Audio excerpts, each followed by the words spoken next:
Hello. So, may site visit ulit kami ngayon. Medyo, kahit papano, may mga major updates dito sa house namin. So, we'll show it in our video. And, yun, we'll actually make a very nice walkthrough ng house namin. I think we're around 90% done. Hopefully, knock on wood. No? So, ayan siya. So, okay. Tara, let's start the tour.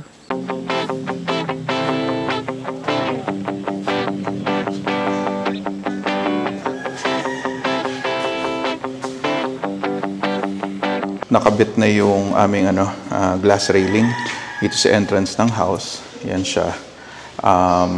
Yung kagandahan sa kanya, hindi mo na kailangan lagyan ng parang molding or handles. Kasi polished na yung edges. Yan, hindi siya sharp, hindi siya nakakasugat. So, ganda. Type ko siya. Pero, I think eventually, kailangan pa rin namin yan lagyan ng kung ano man dito, no? Ang tawag doon, molding, no? Or handle. Just because parang hassle din yung kapit mo na sa salamin lagi. So, puro prints yan. Andito rin nga pala yung team ng ilaw at iba pa. Tutulungan kami ikabit yung mga iba naming lighting na fixture. Kasi medyo komplikado, no? So, it's good that they're here. Sila yung nakuna namin na majority ng supply namin ng ilaw.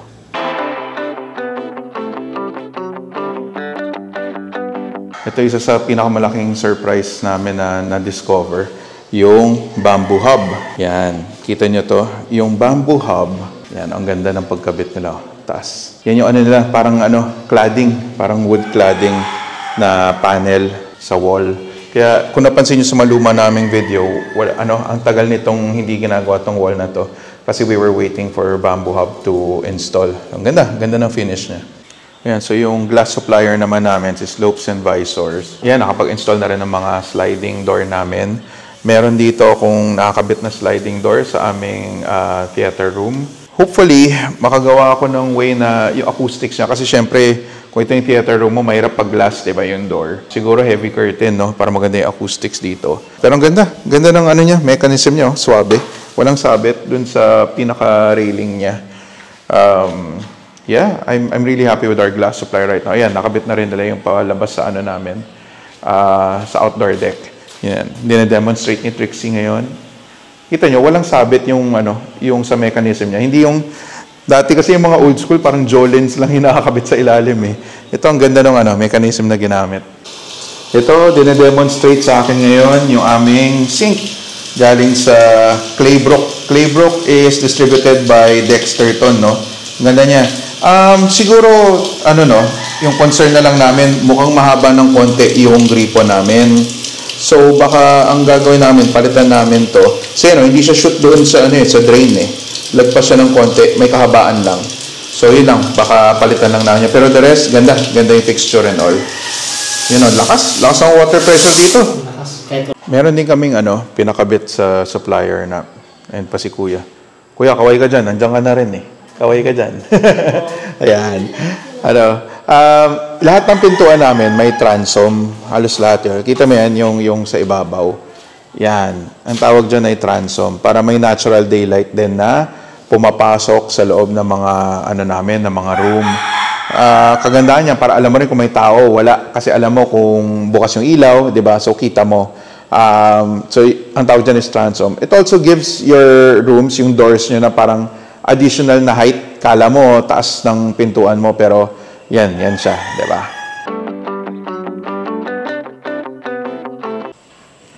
Nandito si Bantay. Inaaral na niya. Saan siya manggugulo pag nakalipat na kami. Bagong gupit yan. Kita niyo, pogi. May problema lang sa main entrance door namin. Hindi ko nababanggitin sino supplier namin dyan. We're just having problems with them dahil hindi fit yung pintuan kaya hindi pa maikabit. Hindi pa ma-seal completely yung house. Hindi pasok yung pintuan sa jam. So, medyo big problem yan for us. So, yan ang one of the reasons why wala pa yung main door namin. So, now we're going up the steps to the upper ground floor. Ay, sorry. We came from the upper ground floor. Ito na yung aming second floor. I think napakita na namin to dati. Ang aming skylight. One of the highlights of our home.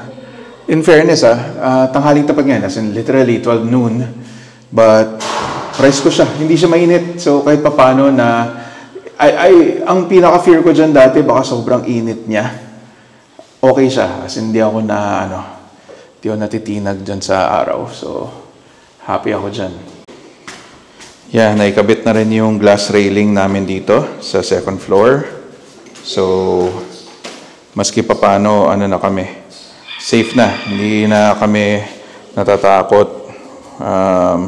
Lalo na pag umakyat yung aso namin dito, yung tatakot kami, babiglang tumalon eh. Ganda. Sige, so ito naman, yung sink namin is solid surface, no? Yung gumawa. Ganda rin ng pagkagawa nito. Inaayos lang namin yung alignment ng gripo. Hindi siya aligned, no? Because yung sa pagpihit niya, left and right, yan, no? Medyo weird yung pagkapihit niya. So, ayusin lang namin pagkadiretso. Pero ang ganda, oh. Yan, oh. Solid. So, custom-made yan. Hindi yan binibili na one piece. Ang ginagawa dyan ay pinapagawa talaga. So, you have to install a carcass. So, meron din siya sa ilalim para patungan ng mga towel sa kung anumang gamit. So, this is one of the features of our master's bedroom that I also fell in love with. Ito na namang lighting fixture natin. Yan, kita nyo. Galing ulit yan sa ilaw at iba pa. Galing, very customized. Kasama yan, no? Yung parang tali na niya. Try natin sindihan kung ma-on natin, ha. Teka, hintayin natin. Yan, naka-on na siya. Ganda ng dating niya. So, I think very happy tayo dito sa pagkabit nito. Ito naman yung walk-in closet namin. So, lalagyan na lang to ng cabinetry. In order na namin yan sa IKEA. Guys, ang dami maganda sa IKEA, sa totoo lang. So, yun ang gagamitin namin para dito sa walk-in closet namin. Yan, so, nakabang na. Yung mga blanco dyan na paint is mahaharangan din naman kasi ng mga cabinetry yan. Kaya, hindi na namin pininturahan yan.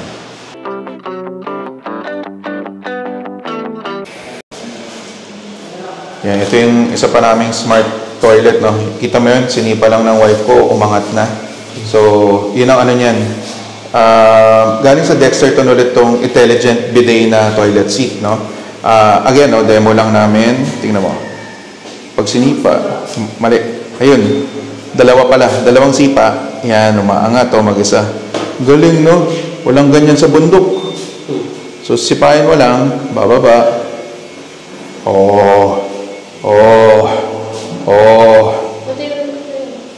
Galing, may kasamang remote.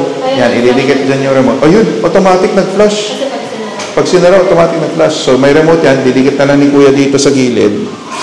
No, para, just in case. Parang lakas ng tubig dito, Parang nilinisan pa niya yung So, ang lakas ng water pressure masyado dito sa amin. Nagulat kami. Wala kami pump pa. Talagang natural water pressure. So, baka ayusin lang namin yung lakas ng tubig. Ito, tour tayo sa bedroom number 2. Yan.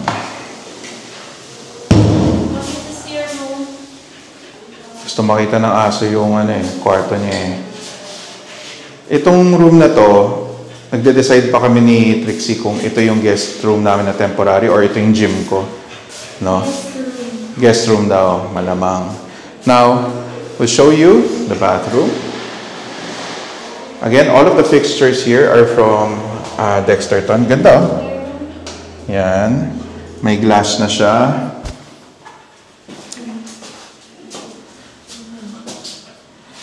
Ganda ng gawa. Very nice. Hindi na electronic ulit yung toilet.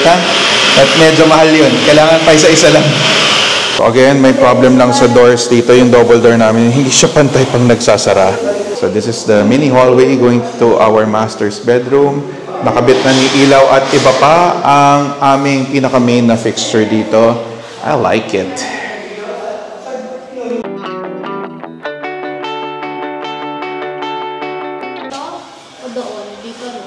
Pero buga ng ilaw naman nila lahat, pababa naman, di ba? Hindi man pakaliwa kanan. So, basta sa mapaganito? Oo. Design na lang naman yun. So, inaayos nila yung orientation ng chandelier namin.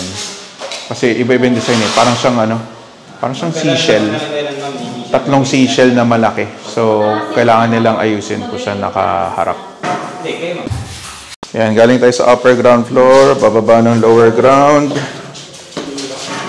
Tiles na lang hinihintay dito sa hagdan. In order na namin yan. Yan, maganda yung texture na ginawang finish dito. Medyo rough, no? Yung sa taas, yung tawag doon, stucco finish. Ito, hindi ko na alam ang tawag dyan. Pero ganyan yung finish niya. Yan, so, baba tayo. We'll show you our parang pinaka-utility area. Yan, dito naman yung kinakabitan nila yung ilaw dito sa aming laundry area. Ay, hindi pala to laundry, utility at sampayan. Ito magsasampay. So, basic lang naman yung ilaw dyan. Kinakabit nila kuya. From ilaw at iba pa. Yan. Yung showroom nyo, ilan showroom nyo? Yung sa EDSA yung pinuntahan ko, no? EDSA po, isa lang. Oo. Yung EDSA sa may, lagpas na kayo ng konti sa congressional sa EDSA. Tapos, ano pa? Yun lang. Ako, mga provincial na. Mga provincial na. So yun, ganda. Ang dami yung pagpipilian dun sa sa EDSA nila na showroom. Kiniklear na tong area na to kasi dito ilalagay yung kitchen. Nakabit na yung salamin. Pinaka-concern na lang, inaayos yung tubo, no, sa taas kasi medyo masyadong manipis yung naikabit. Nasa 100 cm lang. Ang standard guys, pagka nagde-design kayo ng para sa kusina nyo, yung sa exhaust, dapat nasa at least 150 cm yan, yung para sa exhaust duct nyo.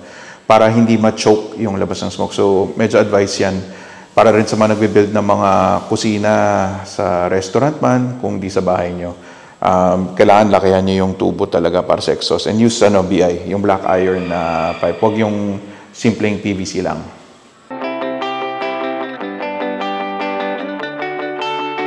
So that's the latest update of the bee house. No, we're very excited. I think, pwera usog. I think kaya na namin lumipat this year. Wala pa kaming furniture. It's okay. We'll slowly work on that yung sa furniture namin. I think myself, si Bronny, ayan si Bronny. We're all very excited already. Medyo group effort talaga to. Nung una, it was a lot of work from the architects. Siyempre sila yung sa drawing. Yung contractor namin, we've had our differences. But right now, I think they will be able to deliver a quality house, no? Sa amin. The furniture, as I mentioned earlier, unti-untiin natin yan. I think kakayanin naman. And, yun. Prayers na lang talaga na we make it this year. Our goal was really to celebrate Christmas here. I don't think it's gonna happen, but hey, you never know. We have roughly a month to go before Christmas. We'll see kung yan ang Christmas miracle natin. So that's it for today's episode, guys. Don't forget to click on like and subscribe if you're watching this on YouTube. If you're on Facebook, guys, like nyo naman yung The B-Side, ha? Okay, thank you guys. Bye.